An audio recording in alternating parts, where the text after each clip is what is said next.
Welcome back to Let's Play Katawa Shoujo. It is like freaking 10:30. I woke up late, I've got a new bed, so I'm gonna use that as an explanation for why I slept so long.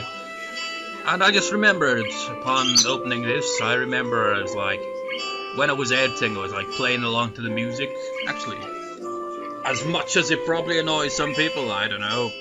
Don't really get much comments very often, but whatever. What key was this?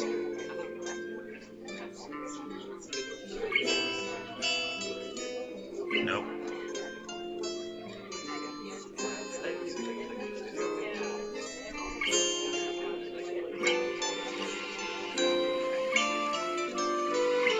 Actually, I think I did play this one.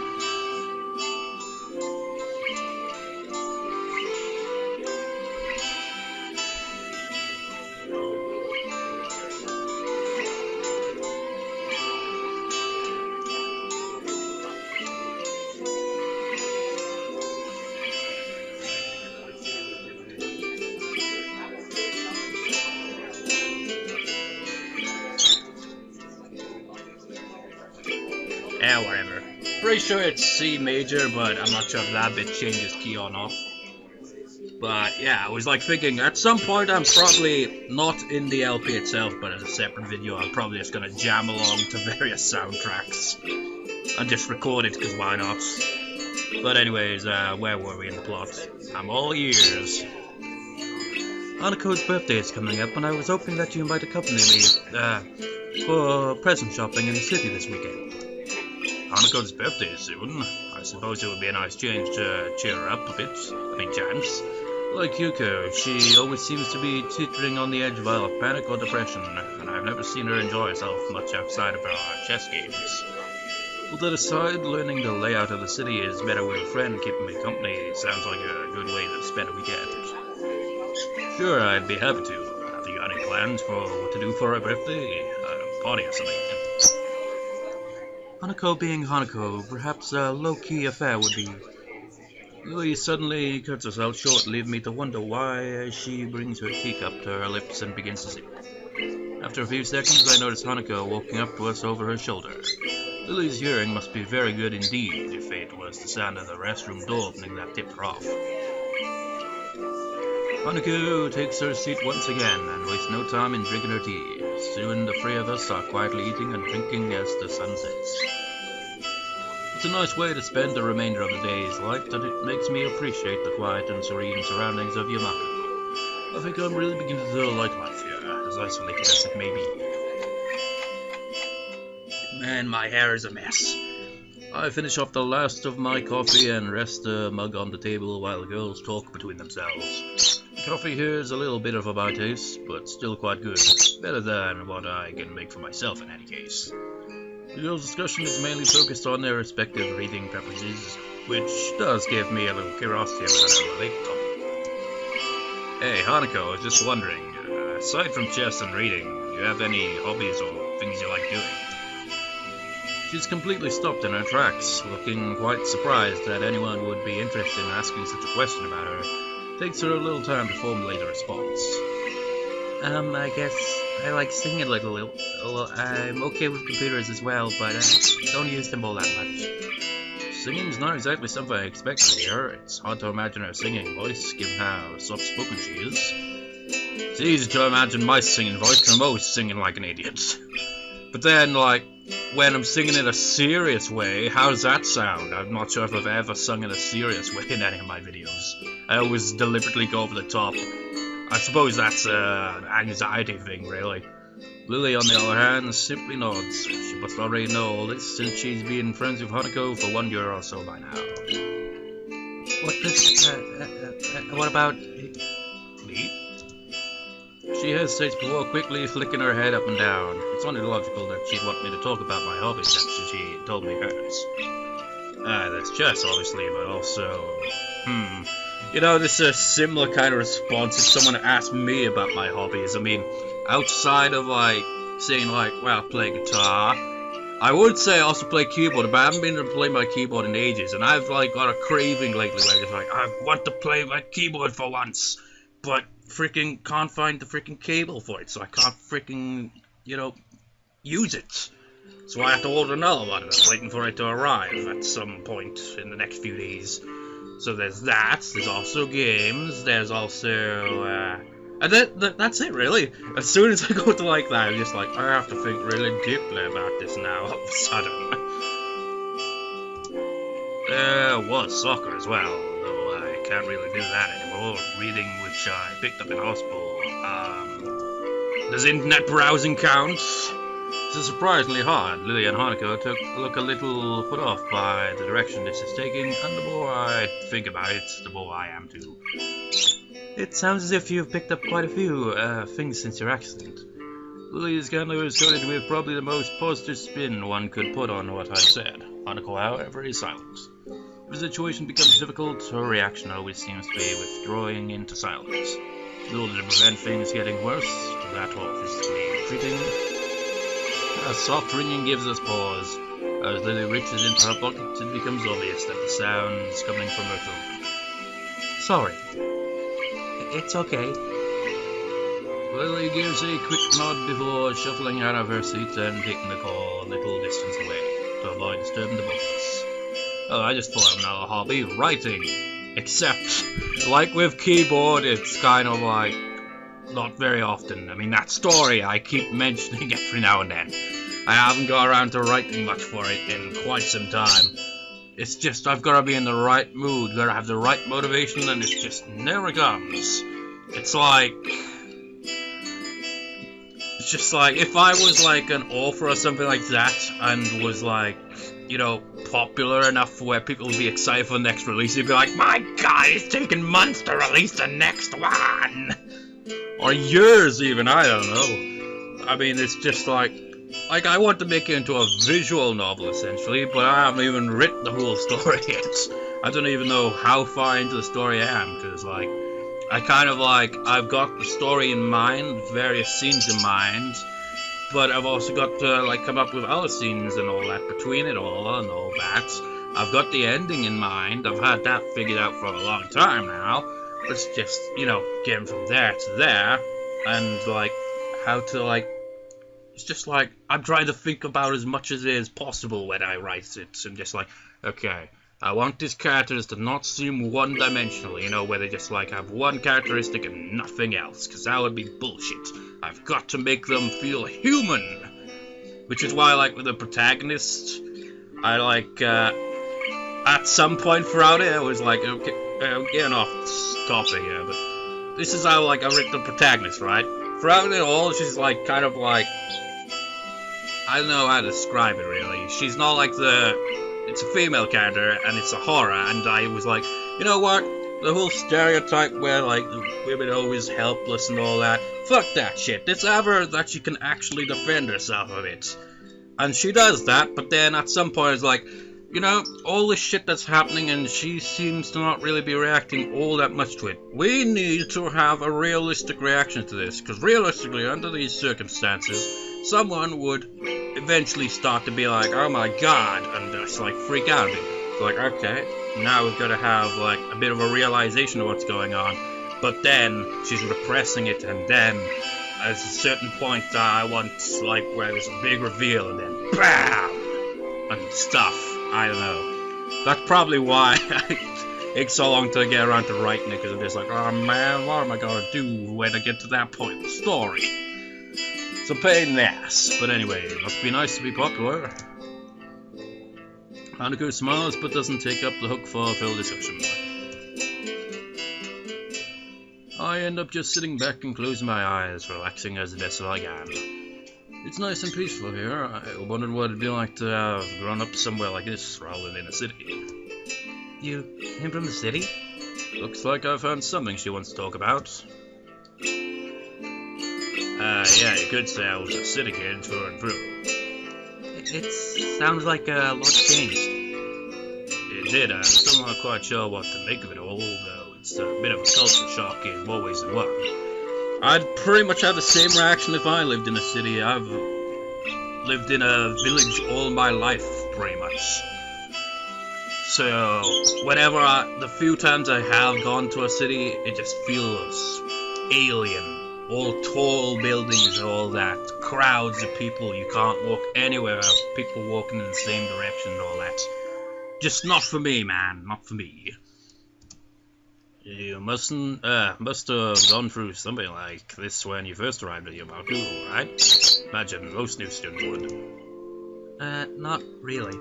Hanako gazed a little to the side, looking unwilling to go on. I tilted my head inquisitively, but a couple of seconds passed with no further answer. But can't we deal with that on Monday? The fallout is already settled from the last. I understand. I'll try to talk her down. You know what she's like when she's, gets locked onto an idea. Yes, thank you. I'll talk to you later then. Goodbye. Lily's conversation ends with a snap of her phone closing. She returns to our table, but doesn't take her seat. I need to go. Unfortunately, class representative work calls once again. I can come with you. It's alright, Hanako. I'll just be going straight to the student council. There's no need to spoil a fine evening on my account. Besides, if you would accompany me on my way back to the school, who would keep our poor Hisao company? Okay. I can join you for tea again later tonight, if you'd like. I may well need it.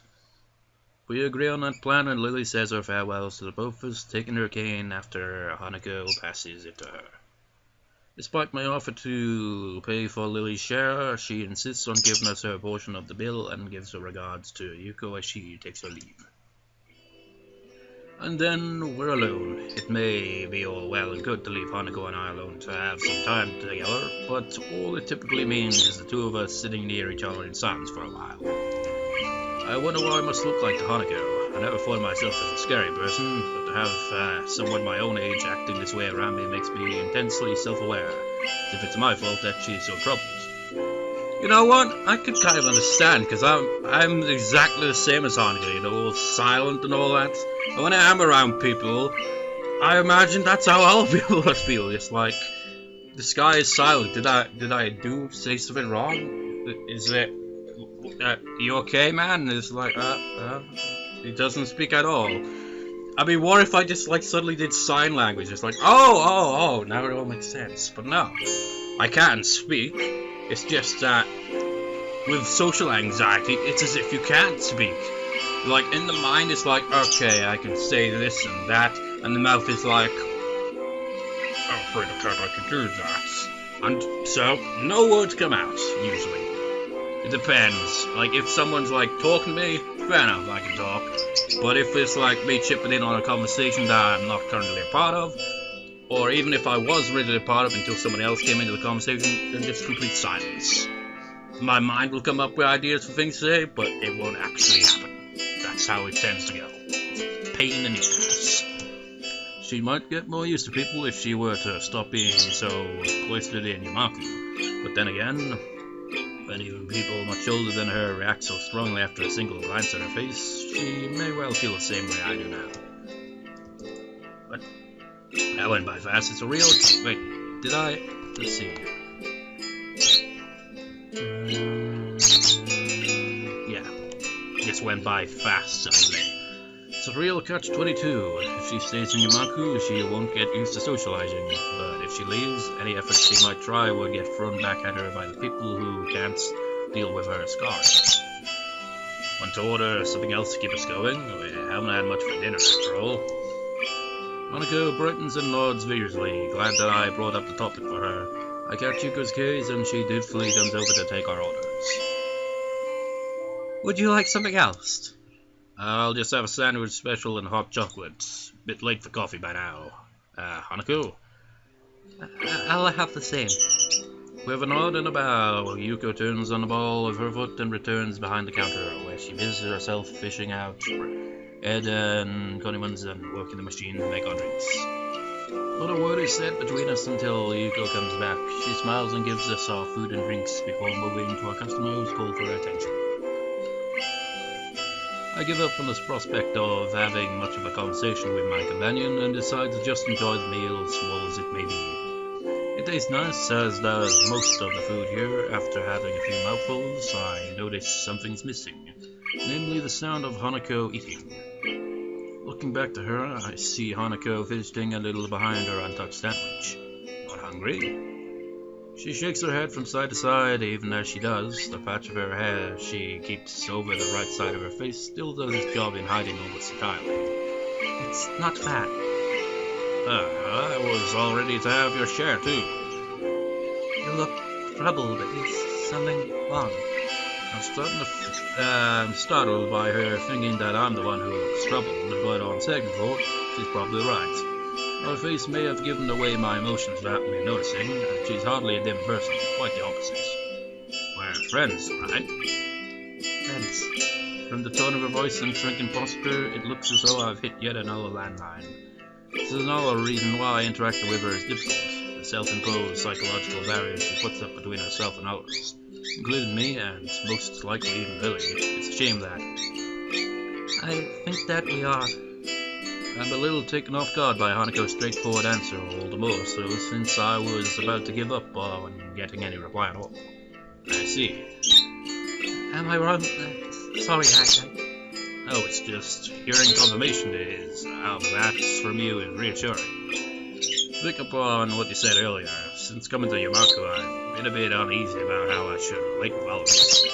I find myself chuckling a little. It's surprising how much of a relief that was. I can feel my face smiling as I pick up my cup of hot chocolate and bring it to my lips. Ouch, that's hot. That's why I haven't eaten yet. I was waiting for my drink to cool down first. I guess I'll wait then. Just like, well, he should have known that. I mean, it's fresh. It's gonna be hot. If both of us share a little chuckle, the situation isn't really that funny. For some reason, it feels like laughing is the most natural thing to do right now. I guess we were both a bit wound up about each other. I was so busy thinking Hanako was the one with something wrong. It took her to remind me that I was uneasy as well. But be that as it may, it still feels a little nice. A little nice to have someone thinking about me like that in her own way. Following a long, quiet trudge up the hill and into the school grounds, the two of us find ourselves between the two dormitories. Actually, I'm gonna have my guitar ready for the inevitable... Actually, how does it go?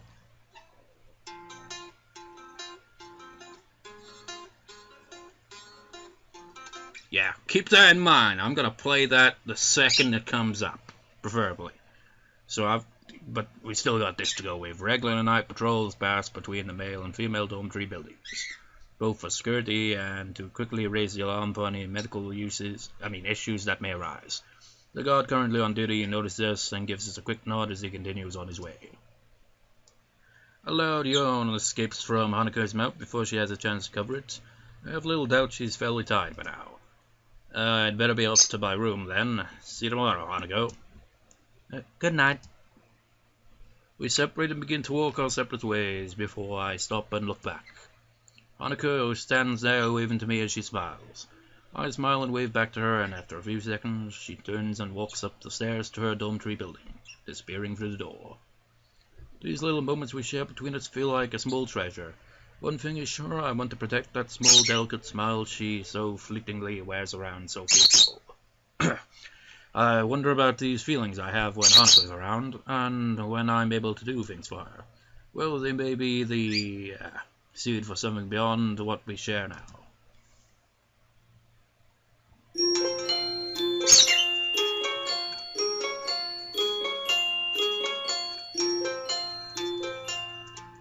Yeah, did that. I got it wrong at the start, but for the most part. Now. Holy shit, I got it right there.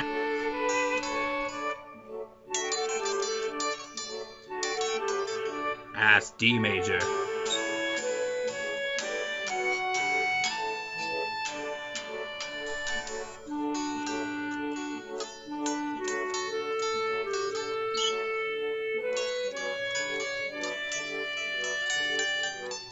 Nah, I can't quite figure that bit out.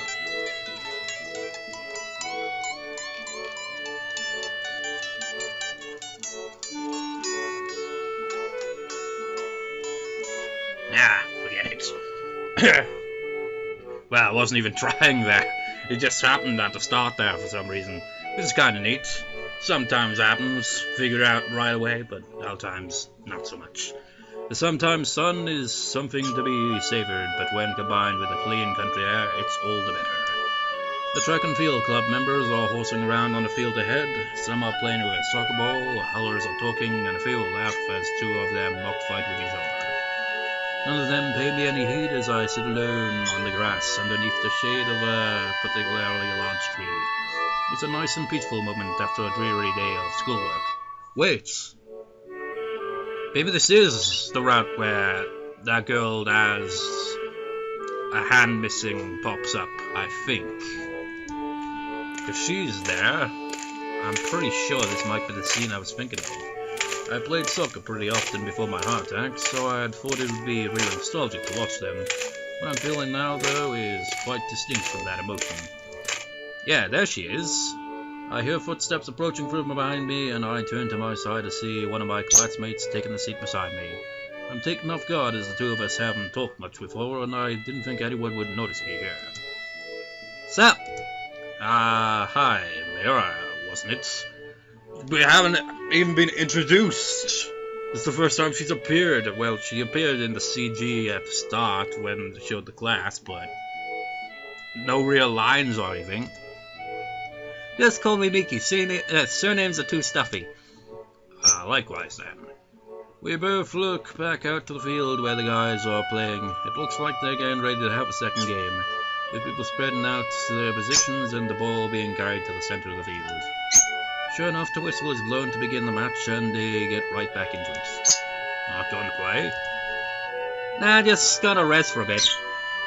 What about you? You kinda looked like you wanted to play when you were watching us before. So someone did notice me after all. It's kind of a long story. Her face says that I've piqued her interest. I'm in Hanako because I've got a heart condition. I can't really play soccer anymore. Wanted to be a soccer player, did you? No, I only really did it for fun. Friends played it, so I played as well. Any of those guys playing around could have been me before my accident. Well, I don't feel like I have any real wish to go back to that. Either. It's a little hard to explain. I'm still decently physically built from the days when I played, even if my strength's largely left me by now. I got on well with the other club members. When I think about it, I should feel pretty bad watching people play when I can't anymore. Yet I don't. Maybe it's a good thing. A sign that I've gotten over it and that I'm ready to become a new person. Sorry, I'm kinda rambling. That's me, that is. I'm always rambling in these videos. It's cool, I'm actually glad to hear that. It sounds like you really have your stuff together. Some of the people that come to Hanako are pretty messed up at first. So you're a member of the track and field club then? Yep, been in since I first arrived. Don't suppose you're friends of Emmy? Short, fast runner, no legs? I don't think there are that many female track and field members. Emmy, everyone knows about her, don't they? But nah, I tend to get on better with guys, so me and Emmy don't really talk much. Anyway, what about you? Well, I'm not really in any clubs. Well, real clubs anyway. You've been hanging around with Hanako and that blonde Amazon though, right? Blonde Amazon. I suppose Lily has the height to fit that description. If nothing else, I nod in response without making too fine a point of things. Then don't worry about it. As long as you've got some friends, you don't need to join a club. A loud whistling from the field attracts our attention. One of the players is on the ground clutching his leg, and the others stop playing to jog up to him, leaving Miki grimacing. Ouch, that looks painful. That guy really has bad luck. As she continues to look out onto the field, I can't help being reminded of her own injuries. Her left arm, ending in a stump rather than a hand, has been bandaged up for the entire time I've been in Hanako. Her injury doesn't seem that new. She turns to talk to me again and catches me looking. Both of us sit in awkward silence as she takes her bandaged arm and holds it in her lap while with her other remaining hand. Sorry, I guess I'm still a bit... It's fine, really. Her tone is light, but none of us says anything afterwards. Every disabled student here has their own way of dealing with their problems, and some find their conditions troublesome is only natural. I'm included among them, after all. The injured guy from the soccer game manages to get onto his feet with some help and ends up hobbling off the field and one arm over the shoulder of another for support. Probably just pulled a muscle if he can still manage to walk. The whistle blows again, and the game continues once more with one less man on the field. Hanging out with Hanako and that blonde girl, you keep some pretty strange company. How so? It's just that Hanako's kind of, I don't know, shy? No, it's not really that, it's just, she's got some issues, and I think I can't really put it in a nice way. Not that I don't think she's a nice person, though, she's perfectly nice. Just hard to deal with. Sounds like Miki, or at least some other people in the class, have tried to get close to Hanako in the past, and it didn't go well. I think her judgment is rather harsh, given that everyone, not just those in Yamaku, have their own issues. Then again, I haven't known Hanako for that long, so it wouldn't surprise me if there was some stuff I didn't know about. I'll just take it as it comes. She's a nice person, and I think that should be all that matters. Miki's eyes narrow a little and her smile spreads. You really like her, don't you? Miki certainly doesn't mince words. Walk through. Well, naturally, but I was just checking to see if any of this was like for a neutral or a bad ending. No, it's not. So admit it. To be completely honest, yeah, I do. I appreciate if you didn't tell anyone. Hey, whoa, you can trust me, no problems there. To be honest, I think it's kinda cute. If you want to go for it, don't let me stop you. Thanks. She may say that, but she was just talking about Hanako having issues. Still, I want to hold myself to the words I said. Hanako's problems don't matter. I'll deal with anything that comes up, because I want to help her. If there's even the smallest possibility that I can pull Hanako out of her depression and seclusion, then I should walk towards that, no matter what. If she needs the prince, then I will be that prince. You know, it reminds me of Emmy's rant. I mean, that kind of like, you know, coming to her aid kind of thing, she hated that, so I wonder how Hanako would react to that sort of thing. As I think about the possibility of a relationship, I can see Miki grinning at me while watching my face. I'm no doubt blushing, and looking away from her only makes her laugh. Miki gives off a different vibe from the other girls. Talking to her feels more like talking to a guy than a woman. Her saying she prefers male company doesn't help to dispel that notion either.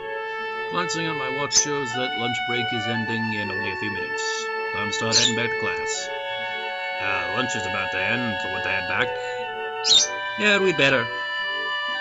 I pick myself up off the grass and dust myself off, offering a hand to Miki to help her up as well. She takes it and easily pulls herself up, showing the muscles moving in her toned bare arms in the process.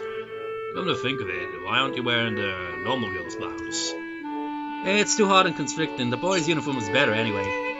She throws her arms around a bit to emphasize her point, which has the side effect of showing off one particular part of her body that would be especially constricted by the blouse. The two of us start the walk back to the main building through the gardens, talking as we go. Sounds like you're settling in well, that's a relief. It was pretty surprising to get a transfer student at this point in the year, considering the exams coming up. Don't remind me. Don't worry about him, just cram it and you'll be fine. That doesn't sound like good advice. She claps my shoulder a couple of times as she grins. I don't think she takes school very seriously.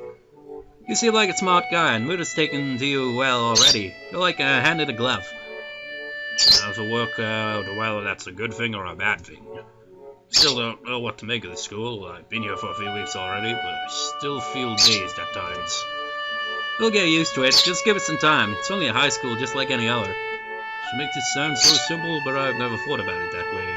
To me, Hanako symbolized a marked shift in my life. I was no longer normal, I was different, and was to be educated with other different people. And there he goes again! Sometimes you're like, you know what, we're just people at the end of the day. Sure, we have our differences, but to just be like, well, I suppose. Everyone has their differences. Everyone's different. You can't just be like, oh, just like, people like, just like different because of this or that. I don't even know what I mean. I'm just like, I've lost the plot there. But you get the idea. He's like, says it, the way he goes about it, just kind of, I don't know. And yet I'm walking back to class and talking casually with a classmate during lunch. After watching some others play a soccer game, all perfectly normal, maybe she has a point. Maybe I should just look at Hanako in the same way. Everyone has their own issues, this is hardly something unique to Yamaku. Yes, exactly. I mean, sure, like, some people's issues could be like not nearly, you know, kind of like physically disabling, mentally disabling, and all that, but I'm crap at wording. So yeah, some people like their issues could be like really simplest, like, oh man, I haven't got time to do the things that I want to do, or it's just like I haven't got the money for things that I want to do, or it's just like, or it could be a disability thing in there. I don't know. Whatever has their own problems in their own ways. There's hardly something in it, and after all, it's only high school, just like any other. As we continue to talk, I find myself smiling. Miki and I are very different people in almost every way. It feels good to have gotten to know an old classmate a bit better. I'm not sure if she appears at any other point in the route. Do-do-do, can't be asked to play along to this thing, to this track.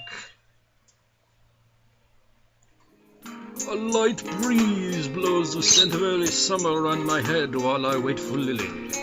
Small white clouds litter the sky, breaking up the honey of the blue. Hisao, are you here? Lily's voice lilt on the breeze as if they were one and the same thing. I stopped gazing into the sky to examine Lily. With a peach off-the-shoulder sweater and tan ankle-length shirt in addition to tan sandals, she's quite a nice sight. Yeah, I'm over here, Lily, near the gate. Were you able to sneak away from Hanako? Yes, it's not uncommon for me to go out during weekends, so I don't think she noticed anything suspicious. That and she has someone she sees. Lily purses her lips as if she maybe shouldn't have continued. I find it a little hard to believe. Hanako seeing someone, really? No, it's just she sees a therapist every so often on weekends. Oh, well, that does make a lot of sense. Lily rubs her arm uncomfortably, and after one look at her troubled expression, I quickly move to change the topic away from Hanako. Yes? I was just wondering, you can get around the city on your own? Lily sighs at my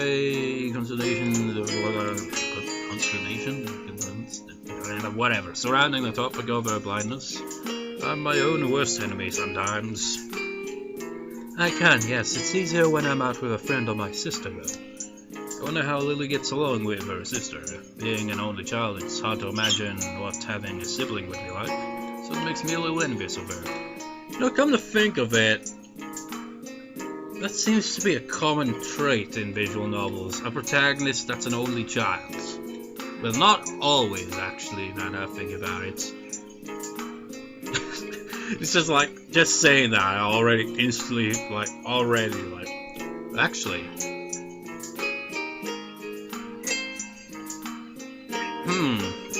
Well, it depends what type of visual novel we're dealing with. Like, if it's like this type of setting, I can think of like canon. Yuichi doesn't have a brother or sister. I mean, Nayuki's his cousin, but he doesn't seem to have any brothers or sisters. Tomoya doesn't have any brothers or sisters. Riki from Little Busters doesn't seem to have any brothers or sisters. The guy from Shuffle didn't seem to have any brothers or sisters, or maybe he did, and it was only mentioned in passing. I can't quite remember. Yoshiyuki from Dark Upper 2, but that one's a more special case. Anything else I can make of? But then on the counter side of it all, it's just like completely different genre here. Katawa Shoujo, protagonist in both the first and second one. He has a sister, the protagonist of Katawa, which is in the same series, but has a different protagonist who also appears in Katawa Shoujo, and to a lesser extent Katawa Shoujo 2. He has two sisters, and they're both weird as all hell in their own ways. One of them, actually they're both pretty freaking weird as all hell. So that is just like, but that's completely different, man. You got like all this slice of life kind of like, you know, all these like routes where it's just like hits you in the feels. And on the other side, where they do have siblings, it's just like horror, absolute despair, horror. You know, I've honestly thought of like maybe LPing one of those at some point, but at the same time, I'm just like, I don't know, man. It'd be like, for those type of scenes, I mean, there's those type of scenes, and then there are those, oh my god, type of scenes. It's just like, ugh. And it just happens like it has a bit of nudity in some of the more scenes. Ah, no, I don't want to think of that one freaking ending Katagra. Oh, that made me feel physically sick. If I do ever LP that, I am not going for all the endings, that's for sure. Maybe some of the extra different endings, but I wouldn't freaking do that ending, because horrible. But anyways, back to the plot. Where was I? Oh yeah. Right, well then, the bus arrives in a few minutes, so we should probably get a move on. Indeed, it's a long wait if we miss this one. Over time, anyway. Like hell, only 36 minutes? Really? But it's like 11, man. If I don't stop recording now, it's gonna be like uploading past 12. Oh well, I guess I'll call it a part here. Maybe I'll record tomorrow. Well, I'll have to record tomorrow the day after, because I'd need uploading again, wouldn't I? But I guess I'll see you next time, viewers. Pardon me. For when we go into town to look for a present for Hanako. So, I shall see you next time then, viewers. See you next time.